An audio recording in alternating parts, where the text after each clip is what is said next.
देखते हैं बोर्ड का शेप सही से आ जाए। ठीक है बच्चे, तो देखिए मैं क्लास 10 के पहले थोड़ा सा सिलेबस आपको बता देता हूँ। तो फिजिक्स में सेक्शन में आपको क्या क्या पढ़ने हैं। ठीक है, फिजिक्स सेक्शन में सबसे पहले आपको पढ़ना है क्लास 10 के आज स्टार्ट कर रहा हूँ फिजिक्स। ठीक है, दिख रहे हैं अच्छे से बोर्ड, दिख नहीं भी दिख रहे हैं और दिखाई अच्छी दिखेंगे बोल को एडजस्टमेंट। ठीक है, तो पहला चैप्टर है, मैं हिंदी मीडियम में पढ़ाने जा रहा हूँ, तो इसके बाद इंग्लिश मीडियम की वीडियोस अलग से अपलोड करूँगा। तो पहला चैप्टर आपका है प्रकाश। पहला चैप्टर आपका प्रकाश है, इसको मैं इंग्लिश में लिख देता हूँ। प्रकाश में आपको मेनली क्लास 10 में पढ़ना है परावर्तन तथा अपवर्तन। परावर्तन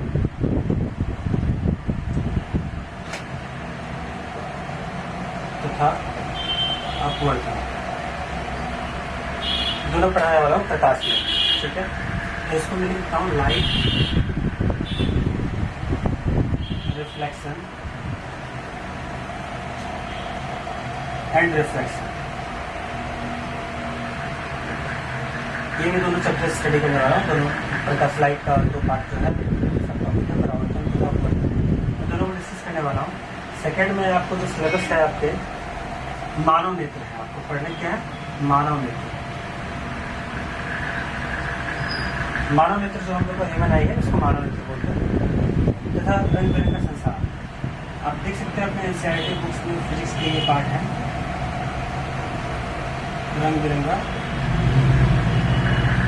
संसार यानी ह्यूमन आई। मैं संस्कृत अगर देखना चाहे ह्यूमन आई हम लोग को पढ़ना है। ठीक है, नेक्स्ट सबसे मोस्ट इम्पॉर्टेंट टॉपिक आप लोग का फिजिक्स में स्टार्ट होने वाला है विद्युत, जिसको हम लोग इलेक्ट्रिक बोल सकते हैं। विद्युत धारा जो स्टार्ट करेंगे हम लोग, इसको हम लोग शॉर्ट में लिख लेंगे इलेक्ट्रिक करंट। यहाँ पे लिख रहा है, मैं यहाँ पे लिख दे रहा हूँ आपके लिए। देखिए 3 चैप्टर होगा, लास्ट चैप्टर बच रहा है, लास्ट सेकेंड लास्ट चैप्टर। ये तीनों का नोट डाउन होगा। इसके मैं पहले सिलेबस पे आ रहा हूँ, फिजिक्स को स्टार्ट कैसे करना है क्लास 10 में और हम लोग कैसे आगे बढ़ेंगे। फर्स्ट टॉपिक में डील करूँगा प्रकाश परावर्तन। सेकेंड चैप्टर में डील करूँगा मानव नेत्र तथा रंग बिरंगा संसार। थर्ड चैप्टर में डील करूँगा विद्युत धारा या इलेक्ट्रिक करंट।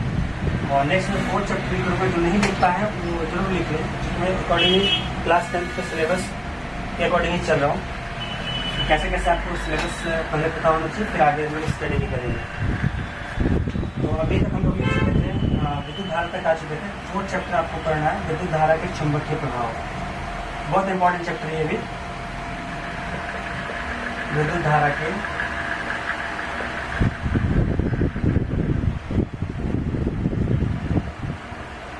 चुंबकीय प्रभाव। और लास्ट चैप्टर है ऊर्जा के स्रोत। लास्ट चैप्टर है ऊर्जा के स्रोत, source of energy. Source of energy, इसको हम लोग विद्युत धारा के चुंबकीय प्रभाव को बोलेंगे मैग्नेटिक इफेक्ट ऑफ करंट।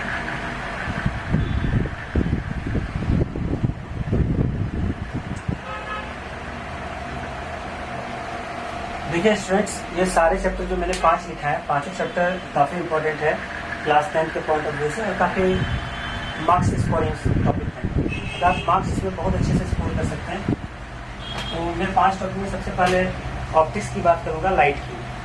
तो पहला टॉपिक मेरा जो है वो है लाइट यानी प्रकाश। हम लोग स्टडी आज जो करने वाले हैं प्रकाश को पढ़ने वाले हैं। प्रकाश में हमको क्या क्या पढ़ना है? प्रकाश में हमको पढ़ना है रिफ्लेक्शन एंड रिफ्रैक्शन। ठीक है, रिफ्लेक्शन को हिंदी में बोलते हैं परावर्तन और रिफ्रैक्शन को हिंदी में बोलते हैं अपवर्तन। ठीक है, स्लाइड फॉर में जरूर बताएंगे कमेंट करके, क्योंकि मैं अभी आज फर्स्ट टाइम वीडियो शूट कर रहा हूँ। तो मैं बस ट्राई कर रहा हूँ कि कैसे लाइट की एडजस्टमेंट करना है। तो कमेंट करके जरूर बताएंगे इस सेक्शन पे कहाँ पे क्या एडजस्टमेंट और करना है मुझे। तो देखिए बच्चों, तो स्टूडेंट सबसे पहले हम सीखते हैं प्रकाश क्या है। देखिए प्रकाश, लाइट जो है ना, हम लोग सभी बचपन से पढ़ते आ रहे हैं, लाइट लाइट लाइट, है ना। लाइट एक्चुअली बोलते हैं, सीधा सीधी बात सबको जानते हैं कि लाइट इज अ थिंग, मतलब लाइट एक ऐसा फिजिकल कारक है या रीजन है जिसके कारण किसी ऑब्जेक्ट को देख सकते हैं। बात बिल्कुल सही है। जैसे सपोज दैट कि हम किसी रूम में खड़े हैं, ठीक है, और सारा कमरा लॉक है, सारा गेट बंद है, और हम यहाँ पे एक मार्कर रख दिए सपोज दैट, और हम चाहे कि मार्कर को देख पाए, तो आप इमेजिन कीजिए कि आप देख सकते हैं मार्कर को, कभी नहीं देख पाएंगे। क्यों? क्योंकि रूम पे लाइट ही नहीं है। लाइट नहीं रह पाएगी तो आप कैसे देख पाओगे मार्कर को? सिंपल सी बात है। तो किसी भी चीज़ को देखने के लिए सबसे मोस्ट बेसिक थिंग्स जो जरूरत होती है हमको, जो सबसे मोस्ट नेसेसरी थिंग्स होती है, दैट इज लाइट। तो लाइट ही वो कारक है, लाइट वो फिजिकल रीजन जिसके कारण किसी ऑब्जेक्ट को देख सकते हैं। अगर हमारे आसपास लाइट नहीं रहेगी ना, तो हम किसी चीज़ को भी नहीं देख पाएंगे। आप ये बोर्ड देख रहे हो ना, तो यहाँ से लाइट आ रही है, सामने से बल्ब जल रहे हैं, तभी आप इस बोर्ड को देख पा रहे हो। अगर ये बल्ब नहीं जलेंगे, लाइट नहीं आएगी, तो आप इस बोर्ड को नहीं देख पाओगे। तो रीज़न होती है लाइट है क्या? तो लाइट नॉर्मली क्या है कि एक ऐसा रीजन है, एक ऐसा कारक है जिसके कारण किसी ऑब्जेक्ट को देख सकते हैं। तो सिंपल सा बात उठती है कि लाइट आने से हम ऑब्जेक्ट को कैसे देख पाते हैं? क्या ऐसा कारक हो गया, क्या ऐसा चीज़ है लाइट में जो हम ऑब्जेक्ट को देख पाते हैं? तो लाइट के पास पता है ना, लाइट जो आती है हमारे पास, उसके पास एनर्जी होती है, ऊर्जा होती है। ऐसे हम बचपन से ही पढ़ते आ रहे हैं, क्लास 8 में पढ़ा था, प्रकाश ऊर्जा का एक स्रोत है, ठीक है। तो नॉर्मली हम लोग क्या जानेंगे, जैसे लाइट आती है ना किसी भी ऑब्जेक्ट पे, सपोज इट मार्कर है, मार्कर पे लाइट आके पड़ी, लाइट पड़ने के बाद उन्होंने लाइट क्या की, इस पे टकरा के उसको एनर्जी दी, वो एनर्जी क्या हुआ, फिर से टकरा के इससे आके हमारे रेटिना पड़ी, और रेटिना पर इमेज बन जाता है। नॉर्मल सा कंसेप्ट ये है। तो लाइट सिंपल सा एकदम एक लाइन पे जो बोला जाएगा, तो लाइट एक ऐसा कारक है जिसके कारण किसी वस्तु को देख सकते हैं। लाइट किसी वस्तु को देखने के लिए सबसे जरूरी कारक है। बात क्लियर है? तो हम समझ सकते हैं कि लाइट के पास एनर्जी है, ऊर्जा है, उसी ऊर्जा के स्रोत से आके वो किसी ऑब्जेक्ट पे टकराती है, किसी वस्तु पे टकराती है, टकराने के बाद वही ऊर्जा हमारे आंखों तक आती है और हमारे रेटिना तक पहुंच के सिग्नल देती है। फिर हमारा ब्रेन का सेंसेशन काम करता है, फिर उससे फिर सिग्नल पहुंच के रेटिना पे इमेज बनती है। ठीक है, तो लाइट समझ में आया क्या है? लाइट प्रकाश वह भौतिक कारक है जिसके कारण किसी वस्तु को देख सकते हैं। अब बात होती है लाइट आती कैसे? तो सिंपल सा हम लोग बचपन में ही पढ़ते जा रहे हैं। बचपन क्या, क्लास 8 में ही पढ़ा था हम लोगों ने प्रकाश के बारे में। तो प्रकाश सीधी रेखा में गमन करता है।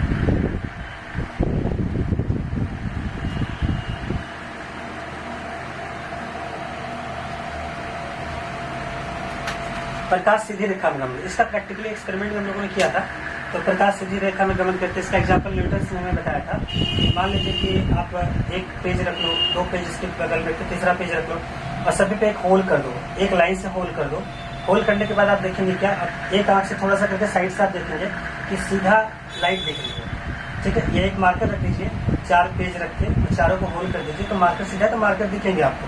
बट जैसे आप एक पेज को थोड़ा सा साइड कर दोगे, हटा दोगे, ये चार पेज है ना, 4 पेज में एक को स्लाइड कर दो, तो थोड़ा आगे खिसका उसका तो साइड से, तो फिर आप आंख से देखोगे ना, मार्कर नहीं देखेंगे। मतलब लाइट इस पर पड़ रही, इस ऑब्जेक्ट से रिफ्लेक्ट टकरा के लाइट एनर्जी आ रही है, वो हमारे आंखों तक नहीं आ रही। क्यों नहीं आ रही? क्योंकि हमने क्या किया, उस 4 पेज में जो होल किया हुआ था, मैंने छेद किया हुआ था, 4 सीधा थे, उसमें से एक पेज को मैंने साइड कर दिया, यानी सीधी रेखा को मैंने सीधा जो होल था उसको चेंज कर दिया।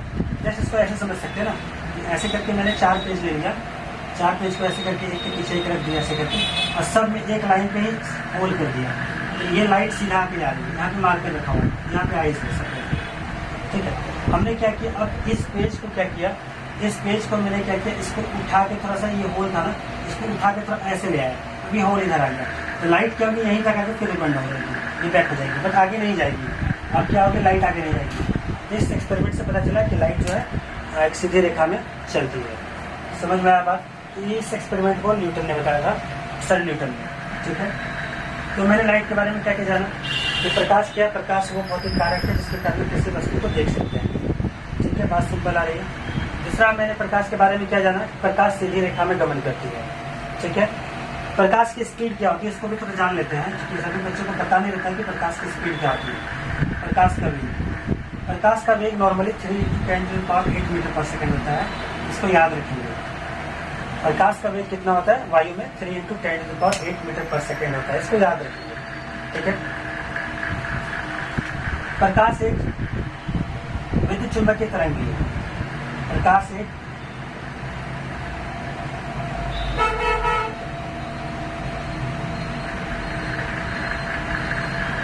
विद्युत चुंबकीय तरंग, मतलब प्रकाश को हम एज अ वेव भी कंसीडर करते हैं और एज अ पार्टिकल भी, कण की तरह भी कंसीडर करते हैं, मानते हैं। बट ये सब हम लोग हायर क्लास में, क्लास 12 में जाकर स्टडी करेंगे कि प्रकाश किस तरह एक वेव है, तरंग है, और प्रकाश किस तरह पार्टिकल की तरह बिहेव करती है। अभी फिलहाल हम लोग को क्लास 10 के अकॉर्डिंगली हम लोग को बस इतना ही जानना है कि प्रकाश क्या है। प्रकाश एक ऐसा भौतिक कारक है जिसके कारण हम किसी वस्तु को देख पाते हैं। कोई वस्तु को देखने के लिए सबसे मोस्ट इम्पोर्टेंट कारक जो हमें चाहिए वो प्रकाश ही चाहिए। समझ चुके कारण कि रूम पे लाइट नहीं रहेगी तो हम ऑब्जेक्ट को नहीं देख सकते। जैसे लाइट आ रही है तो फिर लाइट ऑब्जेक्ट को पड़ती है, उससे फिर टकरा के हमारे आंखों तक आती है, फिर हम ऑब्जेक्ट को देख सकते हैं। तो इस तरह हम कह सकते हैं कि प्रकाश वो भौतिक कारक है जिसके कारण हम किसी वस्तु को देख सकते हैं। प्रकाश सीधी रेखा में गमन करती है, ये भी हमने प्रैक्टिकली भी समझा कि प्रकाश कैसे सीधी रेखा में गमन करती है। प्रकाश का वेग वायु में 3 × 10⁸ मीटर पर सेकंड श्रेणी होता है। प्रकाश का वेग अलग अलग माध्यम के लिए अलग अलग होता है, ठीक है। हम लोग इसको बाद में फिर जब अपवर्तन चैप्टर में जाएंगे तो वहाँ अच्छी तरह से समझेंगे। फिलहाल हम लोगों ने प्रकाश के बारे में इतना कुछ पढ़ लिया, ठीक है। अब हम लोग आते हैं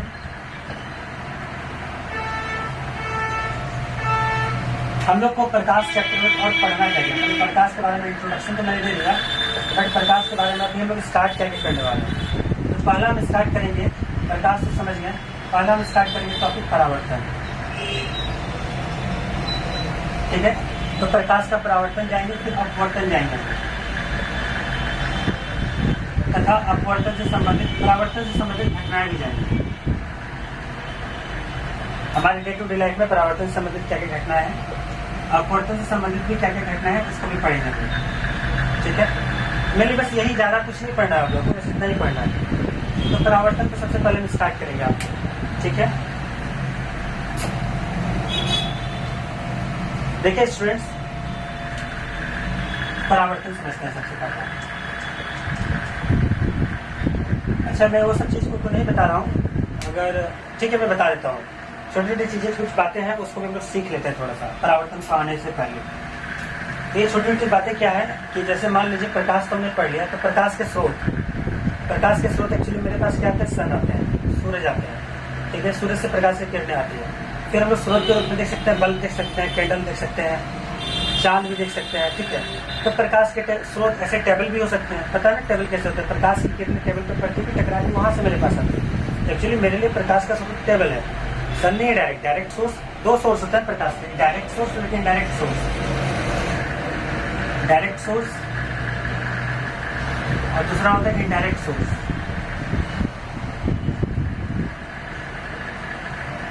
ठीक है।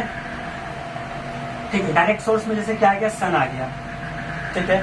फिर बल्ब आ गया। इनडायरेक्ट सोर्स में क्या आ गया, मून आ गया, टेबल आ गया। डायरेक्ट सोर्स में कैंडल भी आएगा, ठीक है। कैंडल मतलब मोमबत्ती, ठीक है। तो प्रकाश के दो सोर्स होते हैं, डायरेक्ट और इनडायरेक्ट। इसको हम लोग ऐसे क्लास 8 में ही पढ़ा हुआ था शायद, बट दीप्त और प्रदीप्त नाम सुना होगा आपने, दीप्त और प्रदीप्त। डायरेक्ट को हम लोग दीप्त भी बोल सकते हैं और इनडायरेक्ट को अदीप्त भी बोल सकते हैं या प्रदीप्त भी बोल सकते हैं, ठीक है। अदीप्त नहीं कीजिए, देखिए पूरा ही ऑफ, ठीक है। कमेंट आप लोग जरूर करेंगे कौन सा दिख रहा है नहीं दिख रहा है, फिर मैं आगे क्या करूंगा, लाइट की अरेंजमेंट और करूंगा, ठीक है। एक मिनट,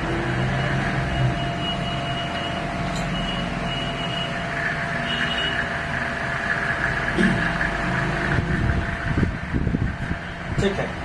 तो सन का जो सोर्स है दीप्त और अदीप्त, डायरेक्ट सोर्स को दीप्त सोर्स बोल सकते हैं। जैसे कि जिसके पास लाइट का अपना सोर्स हो, लाइट जिसके पास खुद का हो, उसको हम लोग दीप्त सोर्स और डायरेक्ट सोर्स भी बोल सकते हैं। जिसके पास लाइट खुद का नहीं हो उसको अदीप्त बोल सकते हैं या प्रदीप्त बोल सकते हैं, ठीक है। प्रदीप्त दूसरे से दीप्त हो रहा हो, दीप्त खुद से दीप्त हो, खुद से लाइट क्रिएट कर रहा हो, दैट इज दीप्त। जैसे कैंडल में जैसे हमने माचिस मारा ना, तो कैंडल खुद का अपना रोशनी है उसके पास, ठीक है। सन के पास खुद का रोशनी है, उसके अंदर रिएक्शन होती है, ठीक है। तो इसके कारण वो अपना लाइट क्रिएट करती है, एनर्जी रिलीज करती है, जिसके कारण हमको लाइट आती है। एक्चुअली लाइट बनने का रीजन एनर्जी का कारण ही, एनर्जी ही मेन कारण है। बताएंगे जैसे क्लास 12 में कैसे लाइट क्रिएट होती है, एमिशन ऑफ इलेक्ट्रॉन के कारण, ठीक है। तो डायरेक्ट सोर्स हमारा दीप्त सोर्स हो गया और हमारा इनडायरेक्ट सोर्स क्या हो गया, अदीप्त हो गया। ठीक है, तो डायरेक्ट सोर्स में मेरा एग्जांपल आएगा सन आएगा, बल्ब आएगा, कैंडल आएगा, और इनडायरेक्ट सोर्स में क्या आएगा, मून आएगा, टेबल आएगा, और भी जो आप एग्जांपल आपको बेटर लगे आप सोच सकते हैं कि क्या क्या आपके सामने ऐसे वस्तुएं हैं। आप लोग कमेंट में एग्जांपल करके भेजेंगे कि अदीप्त सोर्स कम से कम 5-5 भेजे। क्लास 10 के स्टूडेंट्स के लिए स्ट्रिक्टली ये होमवर्क है। ठीक है, अगर आप भेज पाए तो बहुत अच्छा है, तो फिर मैं बताऊंगा आगे। ठीक है, ठीक है। और वस्तुएं कितने प्रकार की होती है, ये स्लाइड ऑफ सोर्स के बारे में मैंने बताया। वस्तुएं भी हम लोग बोल सकते हैं, वस्तुओं को भी डिफाइन करते हैं अकॉर्डिंग टू मतलब कैसे बोलते हैं ना, पारदर्शी वस्तुएं, अपारदर्शी वस्तुएं। ठीक है, और एक क्या होता है, पारदर्शी, अपारदर्शी और अर्धपारदर्शी, 3 तरह की वस्तुएं होती है। तो पारदर्शी वस्तुएं क्या होती है,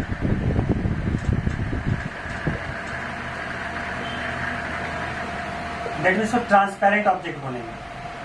क्या बोलेंगे, ट्रांसपेरेंट ऑब्जेक्ट।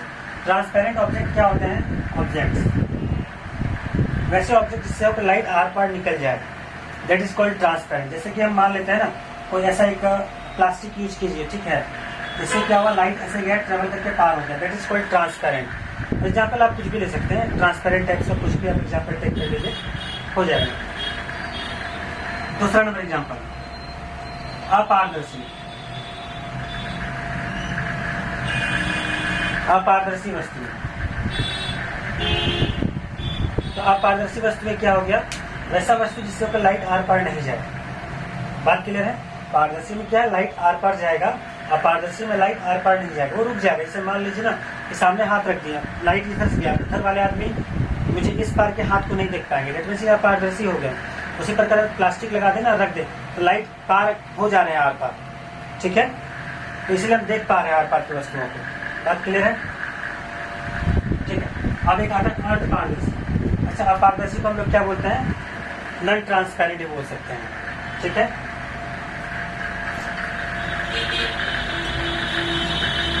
ठीक है। तीसरा नंबर है अर्धपारदर्शी। अर्धपारदर्शी क्या हो गया, वस्तुएं, वैसा वस्तु जिसको लाइट हल्का हल्का जाए, ज्यादा नहीं जाना है, हल्का हल्का जाएगा, दिखेगा वस्तु, इधर के ऑब्जेक्ट दिखेंगे बट धुंधला दिखेंगे, that type of object is known as अपारदर्शी वस्तुएं। जैसे एग्जांपल हम लेगा ना, एक कागज ले ले, उसको फिर अपने सर पे ऐसे करके रगड़ लीजिए, तो उसमें क्या होगा, तेल लग जाएंगे। तेल लगने के कारण उसमें क्या होगा, लाइट जो होती है वो धुंधला टाइप से दिखेगा। मतलब किसी भी ऑब्जेक्ट के सामने रखो ना, तो थीन पेपर ले लीजिए, थीन पेपर को किसी इमेज के सामने रखते हो ना, तो पूरा सारा इमेज उसके ऊपर आ जाता है, फिर हम ड्राइंग कर लेते हैं, कॉपी करते हैं ना एग्जाम में बच्चे लोग ड्राइंग के लिए, तो वो ट्रांसपेरेंट जो पेपर आता है, थीन पेपर, उससे भी पतले कुछ पेपर आते हैं। ठीक है, सेलोफेन पेपर भी बोलते हैं शायद। ठीक है, तो उस पेपर में क्या करो ना, ऐसे सर पे ऐसे करके कर लीजिए, तो वो पूरा तेल लग जाएगा, तो अपार मतलब अब क्या होगा ना, आप किसी ऑब्जेक्ट के ऊपर रखेंगे ना उसको, तो वो पिक्चर सही से नहीं आएगा बट थोड़ा थोड़ा आएगा। तो ऐसे वस्तुओं को क्या बोलते हैं, अपारदर्शी वस्तु। तो हम लोगों ने क्या क्या पढ़ा, तक फिर से एक बार डिस्कस करते हैं। हम लोगों ने स्टार्टिंग किया लाइट से। प्रकाश क्या है, प्रकाश के बारे में हम लोगों ने समझ लिया, प्रकाश है क्या। सिंपल सा बात है, प्रकाश एक भौतिक कारक है जिसके कारण हम वस्तुओं को देख पाते हैं। ठीक है, प्रकाश का भी बता दिया मैंने, प्रकाश सीधी रेखा में गमन करते हैं, इसका एक्सपेरिमेंटल व्यू था। 10th में ज्यादा कुछ प्रॉपर्टी नहीं जानना है, बट थोड़ा मोड़ा जानना है, प्रकाश एक चीज चुंबकीय तरंग है, ये सारा कुछ, और 15-20 प्रॉपर्टीज है लाइट की, हम लोग क्लास 12 में वो पढ़ेंगे। अभी क्लास 10 में बता दूंगा तो फिर आपको दिक्कत होगी, मैं इसलिए ज्यादा कुछ नहीं बताना चाह रहा हूँ, बस जितना है सिलेबस में उसी के अकॉर्डिंग में डील कर रहा हूँ। ठीक है, क्योंकि ये वीडियो में स्पेशली और स्पेशल बोर्ड एग्जाम के लिए तैयार कर रहा है, एक्स्ट्रा कंसेप्चुअल वीडियो में अलग बनाऊंगा और कम्पिटिशन एग्जाम के लिए। ठीक है, तो मैं देख रहा हूँ फिर सोर्स के आधार पे हम वस्तुओं को डिवाइड किया, सोर्स ऑफ एनर्जी के आधार पे, दीप्त वस्तुएं, अदीप्त वस्तुएं। ठीक है, दीप्त को हम डायरेक्ट सोर्स ऑफ लाइट बोल सकते हैं, अदीप्त को डायरेक्ट सोर्स ऑफ लाइट बोल सकते हैं। जैसे दीप्त वस्तुओं में हम लोगों ने क्या क्या पढ़ा, दीप्त वस्तुओं में हम लोगों ने पढ़ा जिसके पास डायरेक्ट सोर्स ऑफ एनर्जी हो, दैट इज कॉल्ड दीप्त वस्तुएं। ठीक है, जिसके पास indirect source of energy, source of light हो, दैट इज अदीप्त वस्तुएं। ठीक है, दीप्त हो गया जिसके पास खुद का, अदीप्त जिसके पास खुद का ना, प्रदीप्त जिसको बोलते हैं। सन सूरज के पास खुद की रोशनी, चंद्रमा सूर्य के प्रकाश से चमकता है, तारों के पास अपनी रोशनी खुद की होती है। जैसे तारा जो है, स्टार्स के पास भी वो खुद का डायरेक्ट सोर्स ऑफ लाइट है, इसलिए उसको हम लोग काउंट करेंगे दीप्त वस्तुएं। ठीक है, उसके हमने वस्तुओं को टाइप्स को पढ़ा, प्रकाश के आर पार होने के कारण पारदर्शी जिसपे की वस्तु प्रकाश आर पार हो सके, अपारदर्शी जिससे प्रकाश आर पार नहीं हो सके, अर्धपारदर्शी जिससे प्रकाश आधा जाए आधा नहीं जाए, धुंधला टाइप से जाए। ठीक है, ये चीज हम लोगों ने क्लियर कर लिया। देखो नोट्स भी अगर चाहिए आपको तो मैं नोट्स भी दूंगा, ऐसे बोर्ड पे कमेंट कीजिएगा आप लोग फर्स्ट वीडियो के बाद कि आप लोग को नोट्स भी चाहिए, तो मैं क्लास में ही लिखा दिया करूँगा। एज यूजुअल मैं सारी चीज करवाऊंगा साथ में ही। ठीक है, नोट्स भी बनवा दूंगा, न्यूमेरिकल्स भी आपके सारे एनसीईआरटी में कवर कर दूंगा। ठीक है, और साथ में एक्स्ट्रा न्यूमेरिकल्स भी कवर करेंगे। बट पहले थ्योरी पार्ट में आप लोग फोकस कीजिएगा, कंसेप्ट को समझना है। ठीक है, जो भी डाउट्स हो आप कमेंट बॉक्स में डालेंगे, डाउट्स को क्लियर करेंगे। ठीक है, आज मैं स्टार्ट कर दे रहा हूँ परावर्तन। थोड़ा सा ही करता हूँ, वीडियो ज़्यादा लंबा नहीं बनाना है, फर्स्ट वीडियो है परावर्तन। तो देखिए परावर्तन के लिए सबसे पहले कंडीशन क्या होंगे, तो सबसे पहले हम क्या लेते हैं, एक ऐसा मिरर लेते हैं, ऐसा प्लेन सरफेस लेते हैं जो एक तरफ से पूरा पॉलिश है, एक तरफ से क्या पूरा पॉलिश है। पूरा पॉलिश करने का सेंस इन द सेंस क्या है कि लाइट जो पड़े ना, पड़ने के बाद नीचे की तरफ नहीं जाए, नीचे की तरफ नहीं जाए, इसको परावर्तक सतह हम लोग नाम दे देते हैं। थोड़ा देखिए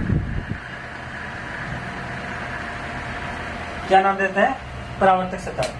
मतलब ये एक ऐसा परावर्तक सतह है, मतलब एक ऐसा सरफेस रहता है जो कि टोटली परावर्तक सतह हो, मतलब लाइट को नीचे नहीं आने दे, परावर्तित कर दे, मतलब लाइट से टकराए ना नीचे नहीं जाए। ठीक है, अब देखिए लाइट जैसे आई ना, मान लो यहाँ सोर्स है कहीं पे समथिंग, मतलब कहीं पे भी सोर्स है लाइट का, ये लाइट आ रही है टकराई, लाइट क्या हुई, इस सतह पे आके टकरा गई। अगर आपको नहीं लग रहा है ये स्ट्रेट लाइन है तो मैं एक स्ट्रेट लाइन बना देता हूँ, तो लाइट स्ट्रेट होती है, पता है ना। ये क्या हुआ, स्ट्रेट लाइट आई परावर्तक सतह पे। अभी टकराने के बाद क्या हुआ, हम लोगों ने क्या देखा, लाइट आई टकराई, टकराने के बाद सीधा इधर निकली। तो ये नेचर की घटना है, ये वातावरण में हमारे प्रकृति में घटना होती है। एक्चुअली फिजिक्स का डेफिनेशन ये है कि प्रकृति में होने वाली घटनाओं का अध्ययन भौतिकी है। तो लाइट ऐसे आई टकरा के निकल गई। ठीक है, तो इसी घटना को हम बोलते हैं परावर्तन, प्रकाश का परावर्तन। मतलब जिस एंगल से आई उसी एंगल से टकरा के निकल गई, इसी को क्या बोलते हैं, प्रकाश का परावर्तन। अब क्या करके इस लाइन पे हम नॉर्मल ड्रॉ कर देते हैं। क्या ड्रॉ कर दिया, नॉर्मल दिख रहा है ना आप लोगों को। मैं नेक्स्ट वीडियो और अच्छे बनाऊंगा, मैं पहले बस ट्राई कर रहा हूँ। ये वाले एंगल को बोलते हैं आई एंगल, इस वाले एंगल को बोलते हैं आर। देखो आई और आर क्यों बोलते हैं, ये लाइट टकराई, ये सतह पे टकराई, सतह में टकराना को अंग्रेजी में बोलते हैं इंसिडेंट। क्या बोलते हैं, इंसिडेंट। और वापस जाना को अंग्रेजी में बोलते हैं रिफ्लेक्ट। तो आई का इंसिडेंट का पहला लेटर हम लोग यूज किए आई, और रिफ्लेक्शन का पहला लेटर यूज किया आर, इसलिए इस वाले को बोलते हैं एंगल आई, इस वाले को बोलते हैं एंगल आर। सबसे मोस्ट इंपॉर्टेंट चीज क्या है कि नॉर्मल जो ड्रॉ करेंगे उसके साथ एंगल लेंगे रे का। ठीक है, नॉर्मल जो रे हम लोग ड्रॉ करेंगे, नॉर्मल लाइन सरफेस पे, परावर्तक सतह पे, उसी के साथ एंगल आई मेजर करेंगे। कभी भी भूल से भी एंगल आई इधर को मेजर नहीं कर देंगे, क्योंकि एक सरफेस है और एक रे है। रे और सरफेस के बीच एंगल कभी आई नहीं लेंगे, हमेशा दो रे के बीच ही लेंगे तो दो लाइन के बीच ही लेंगे, नहीं तो दो सरफेस के बीच ही लेंगे। ठीक है, that is not angle i, that is not angle i. बात क्लियर है, हमेशा आई इधर वाले को लेंगे, आर इधर वाले को लेंगे, यानी नॉर्मल के साथ, नॉर्मल लाइन के साथ रे, जो लाइट का रे है उसके साथ ही एंगल मेजर करेंगे आई, और नॉर्मल लाइन के साथ जो लाइट का रिफ्लेक्शन, मतलब जो लाइट परावर्तित होगी उसके साथ जो एंगल मेजर करेंगे दैट इज आर। ठीक है, मैं फिर से फिगर बनाता हूँ।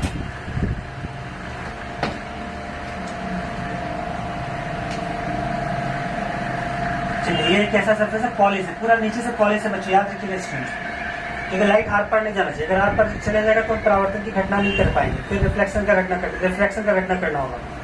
ठीक है, हम पहले नॉर्मल ड्रॉ कर देते हैं, ज्यादा बेस्ट होगा आप लोग के लिए, सीधा दिखेगा ना। फिर हम रे ऑफ लाइट यहाँ इंसिडेंट कराते हैं और रे ऑफ लाइट रिफ्लेक्ट कराते हैं। That is angle i, that is angle i, बस इसी को रिफ्लेक्शन बोलते हैं, कुछ ज्यादा बड़ा चीज नहीं है रिफ्लेक्शन। 10th में क्वेश्चन हमेशा आते हैं, प्रकाश के परावर्तन क्या है। तो प्रकाश के परावर्तन क्या है, मैं सीधा सीधे बोलता हूँ, लिखवा अगर लिखने का मानो लिख सकते हो, तो मैं अभी नॉर्मली बोलता हूँ कि जब प्रकाश की किरण कोई समतल सतह पे पड़े, जिसका एक पार्ट पॉलिश किया हुआ हो, पढ़ने के बाद क्या होता है, पढ़ने के बाद वह प्रकाश की किरण उसी माध्यम में वापस चली जाए, इसी को हम लोग प्रकाश का परावर्तन का घटना कहते हैं। ये सीधा सीधी लैंग्वेज बोलेंगे, जब प्रकाश की किरण किसी सोर्स से आ रही, किसी सोर्स से जब प्रकाश की किरण आके किसी समतल सतह पर पड़ती है, तो समतल सतह पर पड़ने के बाद वो उसी माध्यम में परावर्तित हो जाती है। इसे ही प्रकाश का परावर्तन कहते हैं। इसको पूर्ण परावर्तन बोलेंगे स्टूडेंट्स। कैसा परावर्तन बोलेंगे? पूर्ण परावर्तन। किसी किसी का क्वेश्चन हो सकता है कि सर बताइए कि आपकी क्या प्लेन सरफेस से चाहिए? ऐसा कोई जरूरी नहीं है, आप प्लेन की जगह इरेगुलर सरफेस भी ले सकते हैं, आप इरेगुलर सरफेस भी ले सकते हैं, इसमें भी प्रकाश का परावर्तन होगा, ठीक है। बट एक पार्ट पॉलिश तो होना ही चाहिए, एक पार्ट पॉलिश तो होना चाहिए, लाइट आर पर तो नहीं हो। अब सपोज ये वाला सरफेस लेते हैं ना, यहाँ पे लाइट पड़ के इधर से निकल जाएगा, यहाँ पे लाइट पड़ेगा ऐसे। सपोज है मैं इस ऊपर वाले पार्ट पे देखता हूँ, लाइट से पड़ा ऐसे निकल गया, ठीक है, ऐसे पड़ा ऐसे निकल गया, ऐसे पड़ा ऐसे निकल गया। तो देखो इसमें क्या हो रहा है ना कि डिफरेंट डिफरेंट जगह से डिफरेंट टाइप के शेप्स मिल जा रहे हैं, बट फॉलो तो इसी को कर रहा है वो भी। इस जगह पे टकराया, ऐसे वाला एंगल जिस एंगल से टकराया उस एंगल से निकल गया, जिस एंगल से टकराया उस एंगल से निकल गया। तो इसको इरेगुलर रिफ्लेक्शन बोलते हैं, इसको रेगुलर रिफ्लेक्शन बोलते हैं। मतलब पूर्ण परावर्तन और एक अपूर्ण परावर्तन। तो अभी हम लोग को अपूर्ण परावर्तन पे नहीं जाना है, आप लोग को पूर्ण परावर्तन पे जाना है। इसको ज्यादा दिमाग नहीं लगाना, ऐसे मैं आगे कंप्यूटर लगकर सारे बताऊंगा। अब यहाँ समझते हैं, एंगल आई और एंगल आर ऑलवेज इक्वल होगा, एंगल आई और एंगल आर ऑलवेज इक्वल होगा। तो प्रकाश के परावर्तन के नियम क्या हो गए? पहले प्रकाश के परावर्तन को समझ लेते हैं। प्रकाश के परावर्तन क्या हो गए? जब प्रकाश की किरण किसी सोर्स से आती है, किसी स्रोत से आती है, ऐसे तो कहीं से आएगी नहीं, सोर्स से ही तो लाना होगा। अब सोर्स को मेंशन नहीं करेंगे तो कैसे होगा? तो जब प्रकाश की किरण किसी सोर्स से आकर किसी समतल सतह पर पड़ती है, तो समतल सतह पर पड़ने के बाद वो उसी माध्यम में वापस पुनः परावर्तित हो जाती है। इसी घटना को क्या बोलते हैं? प्रकाश का परावर्तन। तो प्रकाश के परावर्तन के मुख्यतः दो नियम है। पहला नियम है कि आपतन कोण तथा परावर्तन दोनों बराबर होंगे। दिख भी रहा है एंगल आई और एंगल आर इक्वल होंगे, यानी आपतन कोण और परावर्तन कोण सदैव बराबर होंगे। इसको याद रखिए, सदैव वर्ड जो है ना बड़ा अच्छा वर्ड है, सदैव बराबर होंगे। मैं यहाँ लिखता हूँ,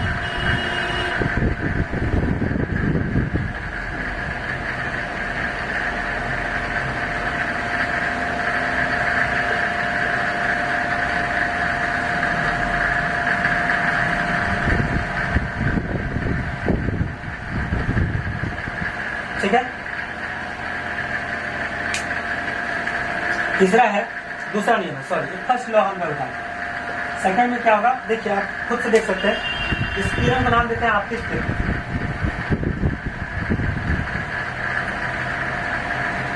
इस वाला का नाम देते हैं परावर्तित किरण, ठीक है। बात तो समझिएगा। इस वाले कोण का नाम देंगे आपतन कोण, इस वाले कोण को कहेंगे परावर्तन कोण, इसको बोलेंगे परावर्तन सतह, ठीक है। जैसे आपतित किरण जो आपतित आ रही है, देखिए नाम भी कितना क्लियर, आपतित, आओ पतित मतलब गिरना होता है, आओ गिरो, आओ पतित, जैसे नाम क्या पड़ गया? आपतित। परावर्तित, परा मतलब जाना, पराया होता है ना जाना, तो परावर्तित चले जाओ। और ये नॉर्मल, ये सतह जो परावर्तक सतह, इसी से सारा कुछ हो रहा है, परावर्तित इसी से हो रही है, यही सतह जिससे कि परावर्तित हो रही है, ठीक है। तो आपतित किरण, परावर्तित किरण, और इसको बोलते हैं परावर्तक सतह, इसको आपतन कोण, इसको परावर्तन कोण, ठीक है बच्चों। देखिएगा, ध्यान देना है, ये जो लाइन है इसको बोलते हैं अभिलंब। क्या बोलते हैं? अभिलंब, लंब, लंब से ही अभिलंब कोण।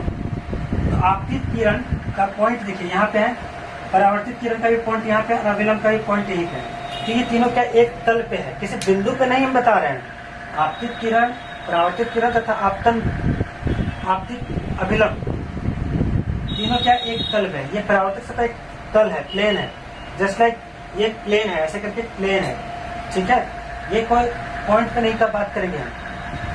तो आपतित किरण, परावर्तित किरण तथा आपतन बिंदु पर अभिलंब, इसको आपतन बिंदु बोलते हैं, और अभिलंब तीनों क्या है? एक ही तल पे होते हैं। समझ में आया बच्चों?